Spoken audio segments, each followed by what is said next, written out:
angry and break things that actually have changed the rules, and now players can get kicked out of the tournament easily because of him. But he's the only one. And I would say he'd be losing and he'd get really upset and cause a big scene. Sometimes he would smash like water bottles and stuff. And he would actually play better and win somehow. But everybody else I've seen, even your Federer, Djokovic's, Nadal, all those guys, when they're under pressure, they actually play worse. So that's an awesome answer. So for most people, you're going to play worse when you're like not keeping your cool. And you're right, you're going to encourage your opponent because you don't know how they're feeling. Like they could be feeling like, oh wow, my opponent is playing so good, and they might be feeling a bit frustrated, and maybe you've nearly got them. You can't really tell, but then all of a sudden you get angry and you're like, oh, hang on, that's really good news. I've got a chance. So that's really important. Also, when you are not sticking to your routines and not calming down and getting ready for each point, sometimes you won't make very good decisions. If you're like angry and rushing, instead of using your time between the points to recover and think, right, what's happening here? What am I going to do? What's my plan for the next point?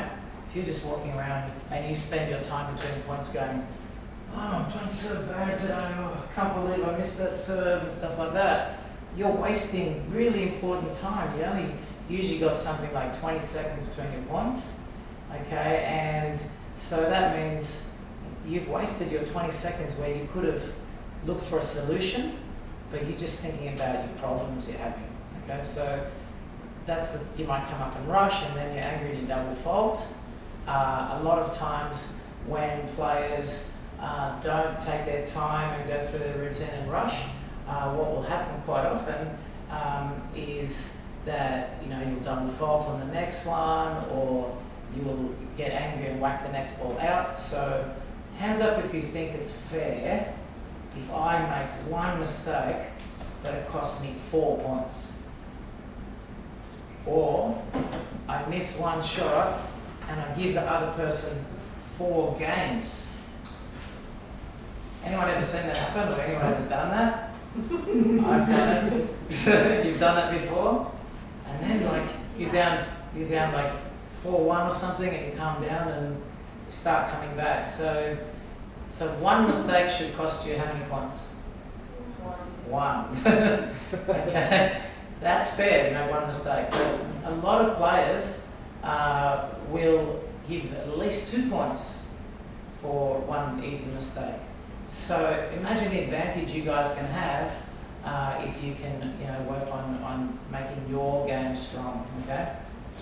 So he uses to go forward, or is it Okay. Yeah. Is it? Which one's we got next? Is that the next one? So most people don't realise, how good they can be, and that's just a little picture about believing in yourself. So you got a little kid in there, but actually it could be like a big, huge tiger.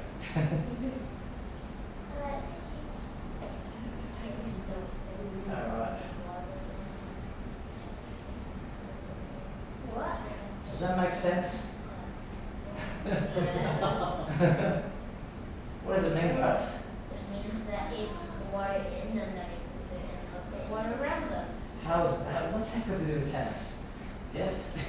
Don't get your problems in your head and instead think over it. Yeah, I can tell you